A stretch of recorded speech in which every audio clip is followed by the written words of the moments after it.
Seats are good. The Kushner came and vodka.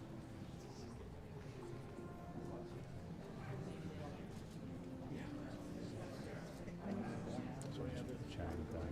The time is right. You know, our big thing is them all. Oh man, there's a lot of people that fit in small space believers that sort of principles and centers know where they're going to stay. And then the one in blue, the lady in blue, the thing in the front. She's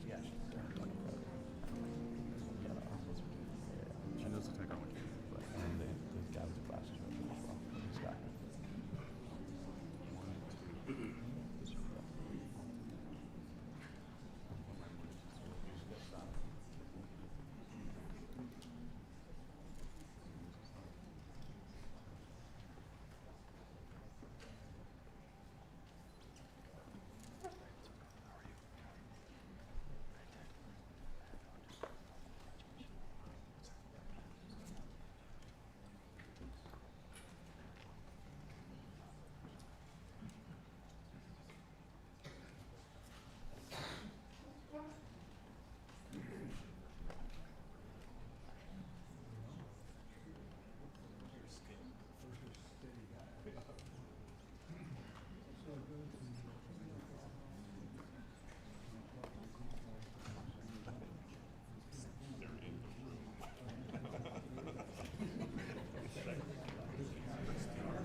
Came on us quickly, but because we were rehearsing forever, but still, he should have, during that time, carved it out. He should have went over all of that stuff. We can shift back.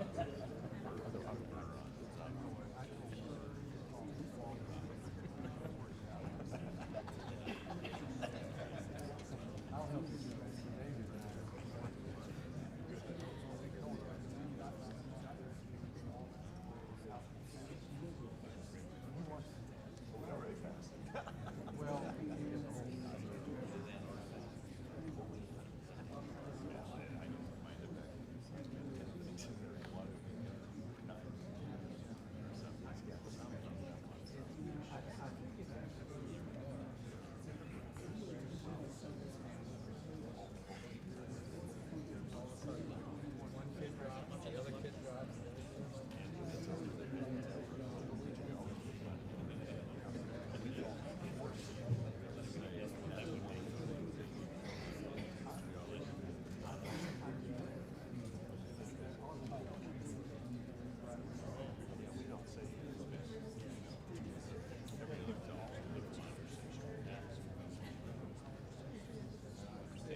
Ladies and gentlemen, the President of the United States and Mrs. Trump.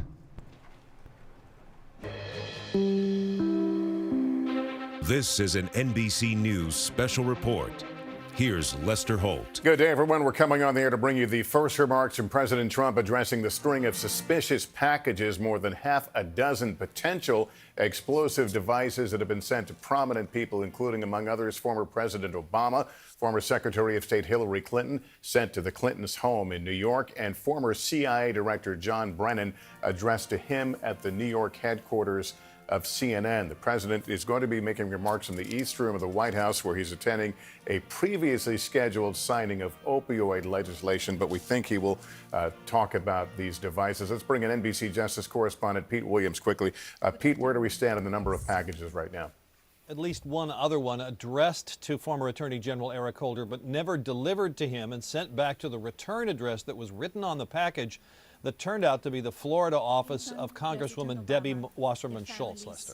Public officials, individuals. All right, this is the First Lady Melania Trump speaking first. We cannot tolerate those cowardly attacks, and I strongly condemn all who choose violence.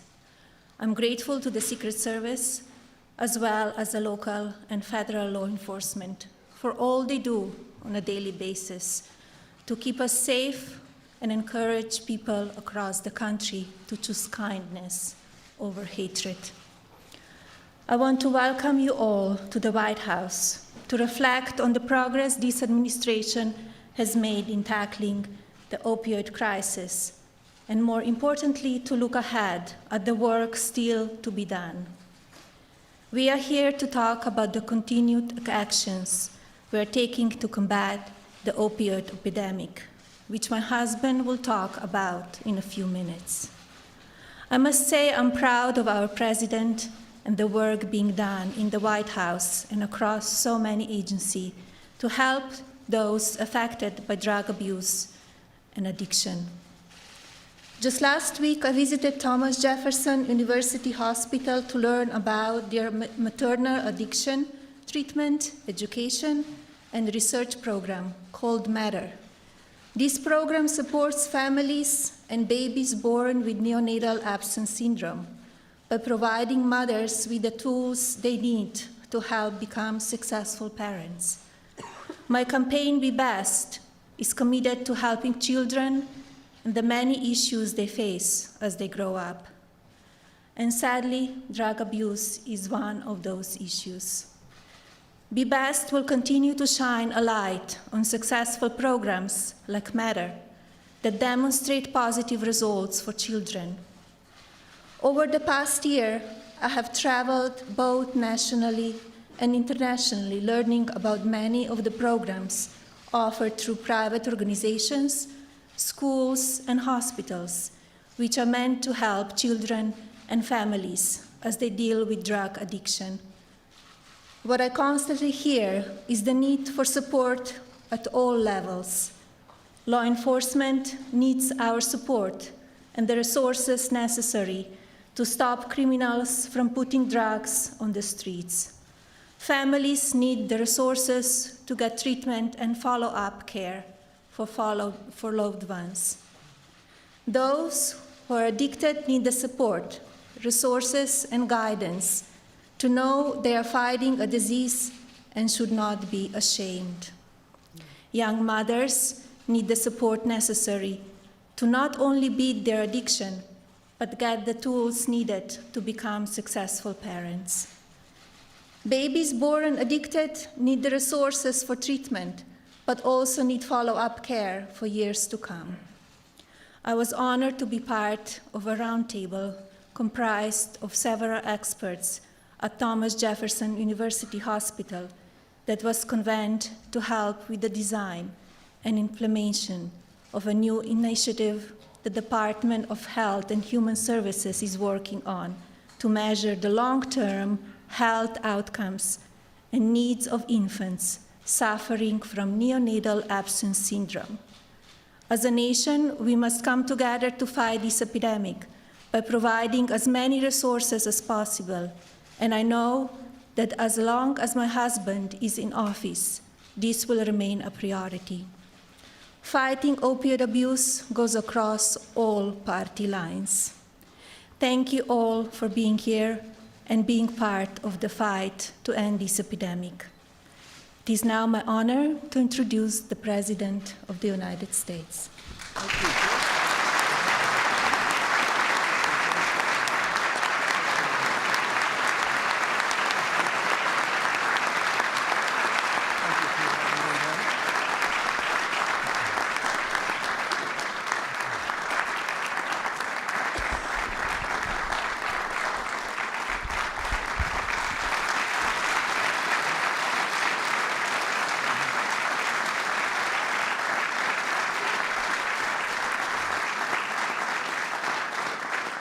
I want to thank you very much, Melania. I know how hard you've worked on this.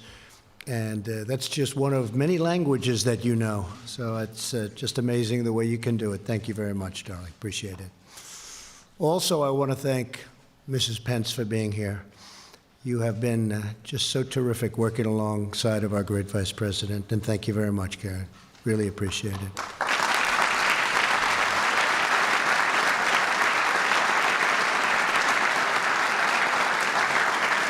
I'd like to begin today's remarks by providing an update on the suspicious packages and devices mailed to current and former high-ranking government officials. The safety of the American people is my highest and absolute priority. I have just concluded a briefing with the FBI, Department of Justice, Department of Homeland Security, and the U.S. Secret Service. As we speak, the packages are being inspected by top explosive experts, and a major federal investigation is now underway. The full weight of our government is being deployed to conduct this investigation and bring those responsible for these despicable acts to justice. We will spare no resources or expense in this effort. And I just want to tell you that in these times, we have to unify. We have to come together and send one very clear, strong, unmistakable message that acts or threats of political violence of any kind have no place in the United States of America.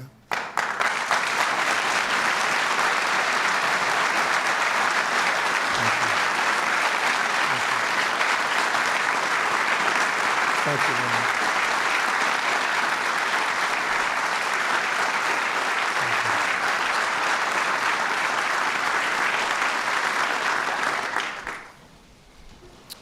It's a very bipartisan statement. I can tell you from both sides. We both agree on that. This egregious conduct is abhorrent to everything we hold dear and sacred as Americans. My administration will provide additional updates as they become available. And I just want to thank everybody for their understanding.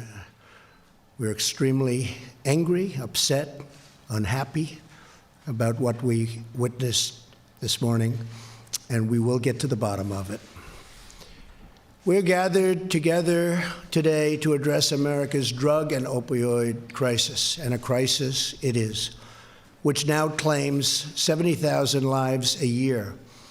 1 year ago, President Trump now resuming his previously scheduled plan to make remarks at this opioid event there in the White House, but taking a moment along with the First Lady to condemn these acts of apparent political violence or attempts at political violence involving these suspicious packages we've been reporting on. Let me go back now to our Justice correspondent, Pete Williams. Pete, you were laying out what we're looking at here. This began, as we know, yesterday at the home of George Soros, north of New York City. Where do we stand now? Then another one addressed to Hillary Clinton at their residence in New York and addressed to the Obamas at their home here in Washington, D.C. While the Soros package was put in his mailbox, neither of those got anywhere near the Clintons or the Obamas. They were both intercepted at an off-site mail facility. Then one was delivered to CNN's Midtown Manhattan office, addressed to John Brennan, the former CIA director. The authorities say it also contained a suspicious white powder that they were checking, and for that reason they evacuated the area while they cleared out the explosive device and took it to a facility in New York to be dealt with, render it safe so they can send it down here to be analyzed along with all the others. What is still not determined, we're told, is whether these devices were actually working devices. Now, they looked like they could be.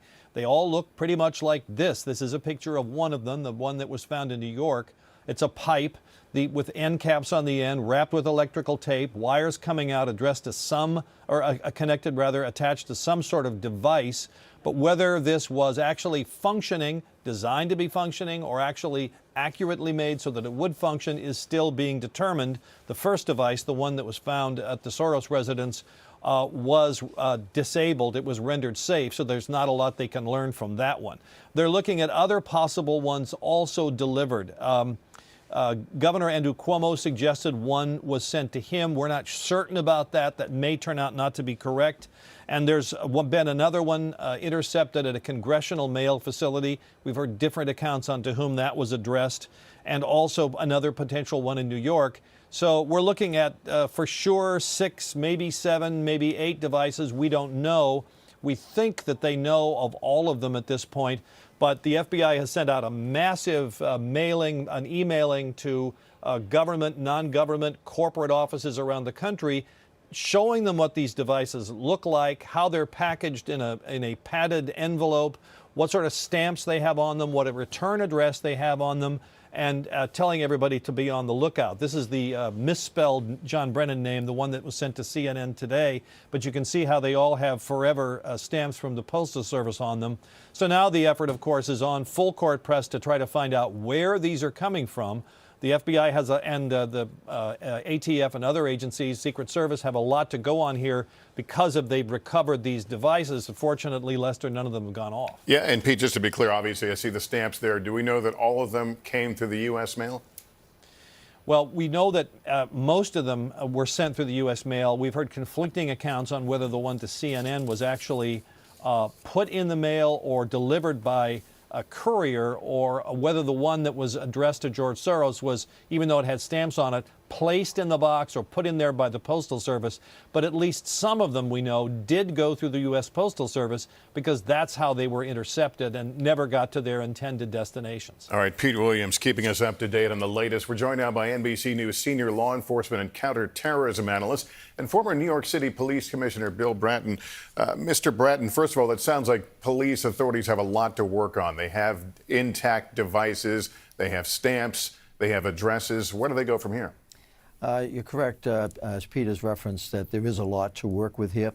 The investigation will be led by the FBI, New York City, the Joint Terrorism Task Force, so they'll be working in a coordinated fashion. Where they go from here is, one, you've referenced it, the notification. New York City has a SHIELD system that goes out to 30,000 security directors throughout the region. FBI similarly is trying to do that on a nationwide basis, the idea being this is what to look for at this current time. Concern going forward is copycats, certainly. Concern is, are there more of these devices? The issue with Governor Cuomo's office, that may in fact be an envelope without a device that seems to not be clear at the moment. That was referenced earlier. So biggest issue at the moment, certainly, Lester, is fear. There is a phenomenal effort underway by this individual or individuals to create fear. Looking at the targets seems to be potentially politically inspired, which is even more concerning in this election year and at the height of the election season. But fortunately, law enforcement is very good at following up on these things. They are very well coordinated. And I can speak to that for experience from New York City, certainly. And I'm very comfortable they will get to the bottom of this. I think we all assume when we drop something in a mailbox or even at a post office that it's largely anonymous. Is that the case, or are there surveillance techniques that might allow them to trace the trail of these packages? Yes and no. That many post offices have closed-circuit TV, the ability to trace back to points of origin.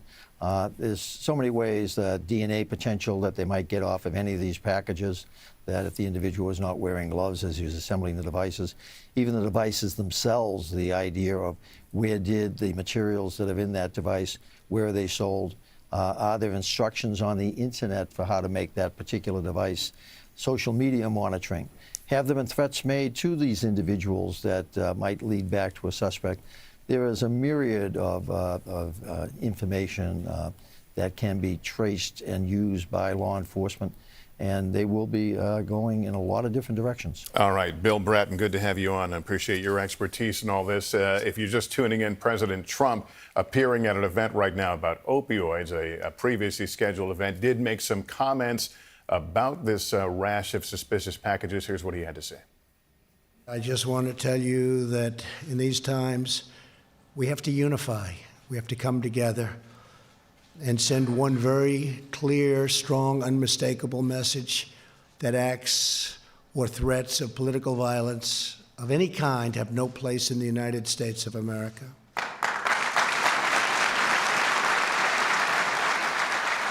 Our chief White House correspondent, Hallie Jackson, joins us now from the North Lawn. Hallie, the elephant in the room, of course, is that the president has vilified many of the people on this list and potentially providing an awkward moment there.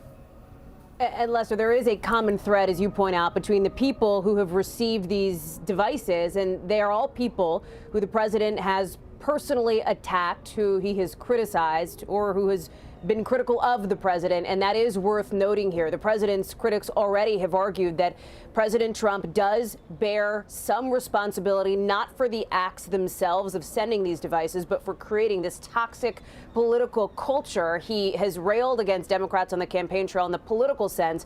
What is notable is that he, at rallies over these last several weeks, as he's been gearing up for the midterms now less than 2 weeks away, he has gone after by name some of the individuals who have received these packages. The question now, Lester, the message that we heard from the president in the Eastern was very clear. Condemnation of what he called an egregious act. He even went off script at the end there, saying we are angry and not happy about what happened. We want to get to the bottom of this. The White House, I will note this morning, was extremely quick in coming out to condemn what they called terrorizing acts in a statement from White House Press Secretary Sarah Sanders.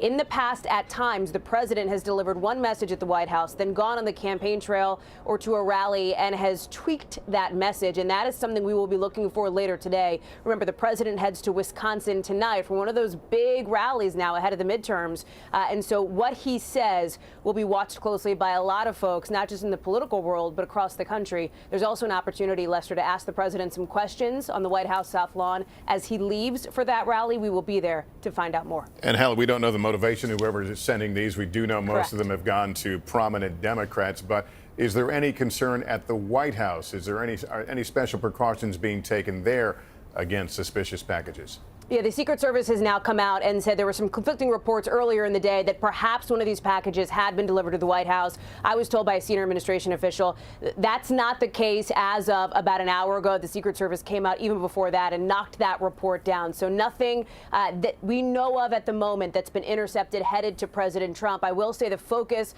from the people that I've been talking to in the West Wing is figuring out who is behind this. That's why you see the president had a briefing today with the highest top officials in his administration that deal with terrorism, with the Secret Service, and with Homeland Security. Lester. All right. Hallie Jackson, thank you. We'll, of course, be following developments in this story throughout the day. I'll be back with full details tonight on NBC Nightly News. For now, I'm Lester Holt, NBC News, New York.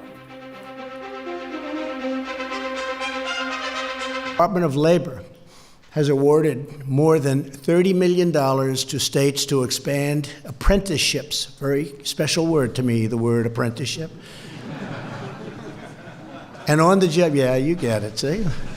And on the job training for those who are recovering from addiction. Joining us today is Dee Wheeler from upstate New York. Dee was born in prison to a mother struggling with alcoholism. Dee struggled with drug addiction for years, but 3.5 years ago, she began a really incredible recovery program. Since then, she has been drug-free. Dee now earns a living as a very talented seamstress and designer. They love her. They love her at that firm, proudly bringing home a paycheck to provide for her 2 sons. Dee, you inspire us, and I'd love to have you come up and just say a few words. Dee.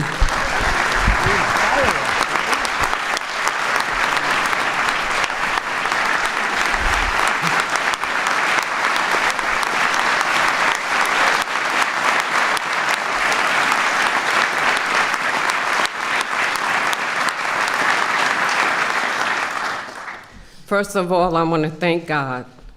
Without him, it's impossible. Nothing's impossible with God. I just would like to thank the Hoven Home that gave me a foundation. I went through the home in 15, excuse me, I'm a little nervous. And I completed the program. It gave me a sense of well-being, and I'm a graduate. I completed and I'm a graduate. And due to the fact that I'm with Unshattered is a foundation. It gave me a sense of purpose because I know I couldn't go back to Jersey, to go back to people, places, and things. And I'm just honored to be here, and I'm proud to say that I'm drug-free and I surrender my life. And I just want to thank God.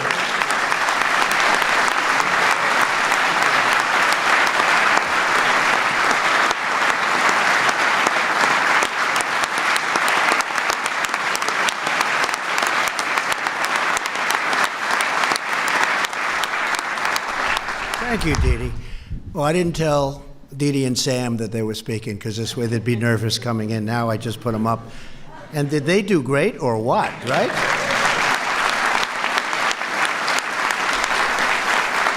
If we would have given them advance notice, you couldn't have done better than that, no matter how hard you worked. It was great. Both Sam and Dee Dee, thank you very much. Fantastic job. In order to build on our progress, in just a few moments, I will sign the single largest bill to combat drug crisis in the history of our country.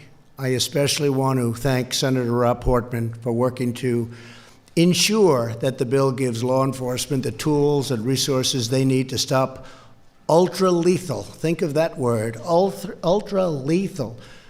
That's a big statement. Drugs like fentanyl from being trafficked throughout our mail. And Rob, I do have to thank you. I know how hard. Please stand up, please. How hard you've worked. Thank you. Thank you, Rob. This legislation also includes vital messages to expand support for addiction recovery and treatment and the transition back to independent living with a very, very steady job, great job. Joining us today are 21 of our nation's top companies and organizations. These are fantastic, successful companies that are putting back. They're giving back and they're putting back, who are going to be announcing bold commitments to help us solve this crisis. In just a few moments, we are here to listen to these incredible incentives and benefit by them. Together, we will defeat this epidemic. It's a true epidemic as one people, one family, and one magnificent nation under God. I want to thank everybody for being here. This is a tremendous honor for me and tremendous honor for Melania, who's worked so hard on this, and I appreciate that very much, First Lady. Really a fantastic job. Karen, thank you very much. Really appreciate it. God bless you all. God bless America. Thank you very much. Thank you.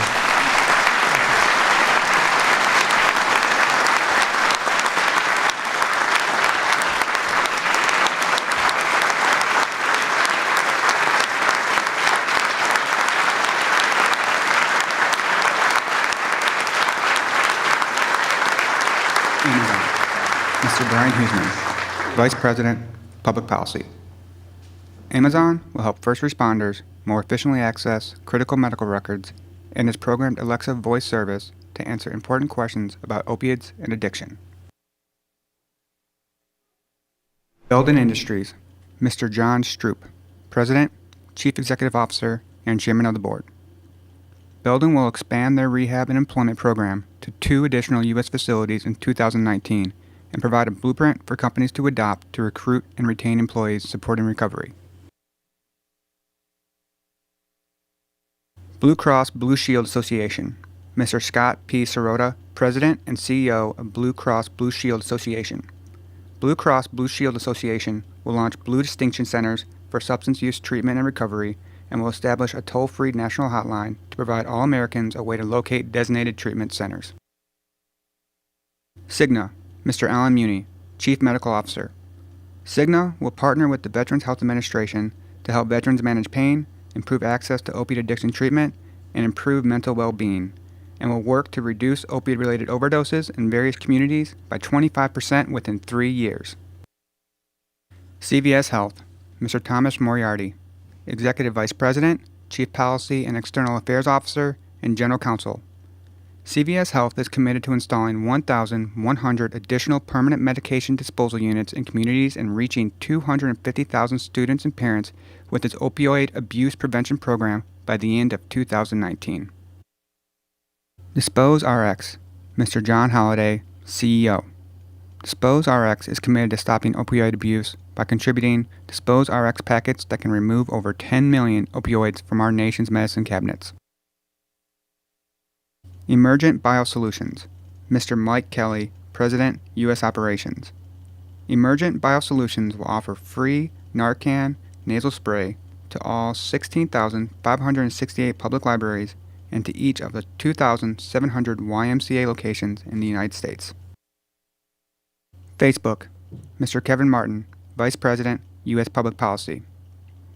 Facebook is committed to addressing the opioid epidemic through impactful public-private partnerships, including a link to SAMHSA's helpline in search and supporting the Ad Council PSA and DEA Take Back Day. Global Teen Challenge, Mr. Ed DeShields, Board Member. Global Teen Challenge, the largest treatment center worldwide, is building a national treatment information system so its 250 U.S. treatment centers can understand which recovery programs are showing the most promise of success from addiction. Google, Ms. Susan Molinari, Vice President of Public Policy and Government Affairs.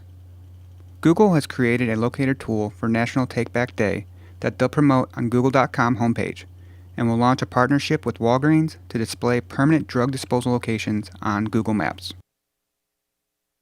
Johnson & Johnson, Ms. Linda Murray, Senior Vice President, Consumer Experience and Global Editor-in-Chief, Baby Center.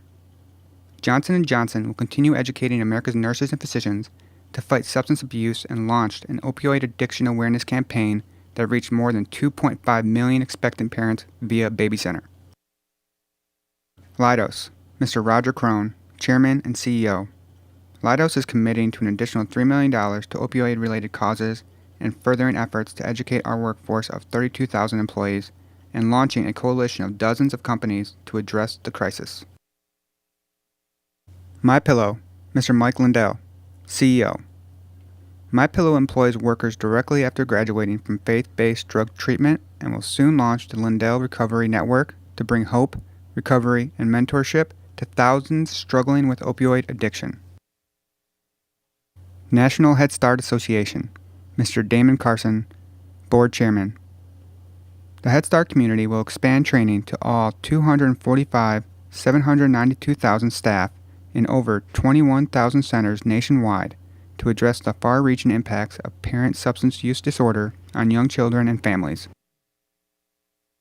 National Safety Council, Ms. Debbie Hersman, CEO.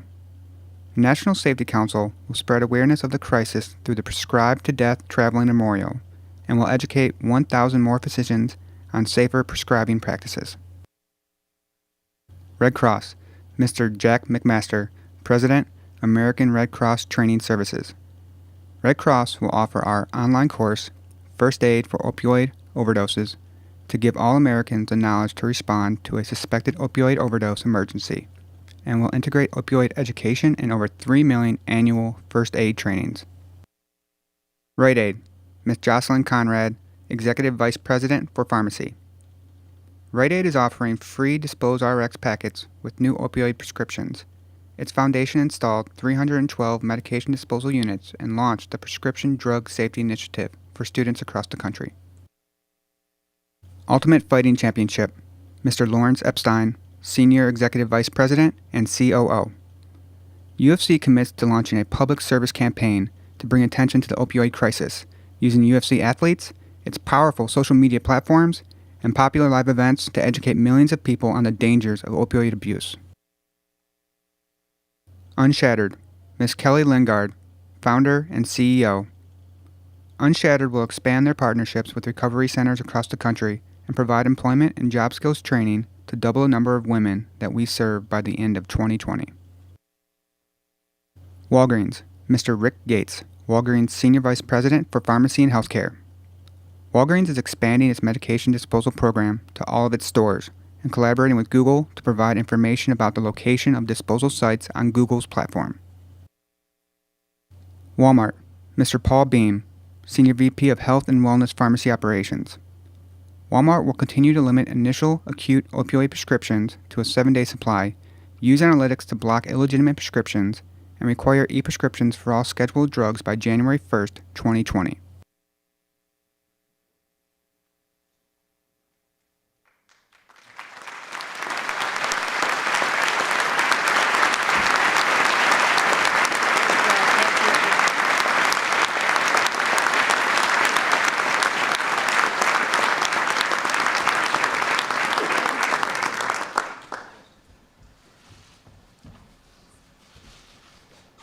Thank you very much, everybody. Thank you very much.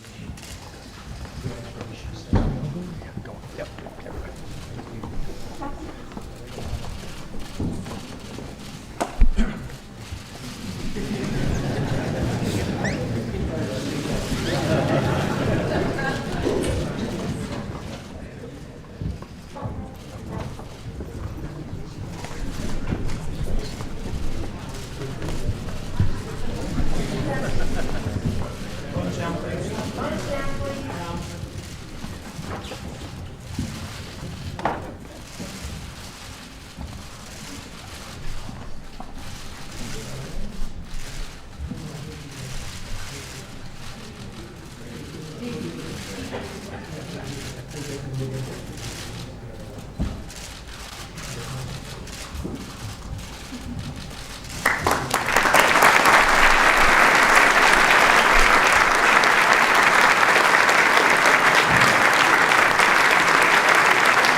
explosive packages going more active domestic terrorism service. Thank you all very much. Ladies and gentlemen, please remain in your seat as the President and Mr. Trump depart the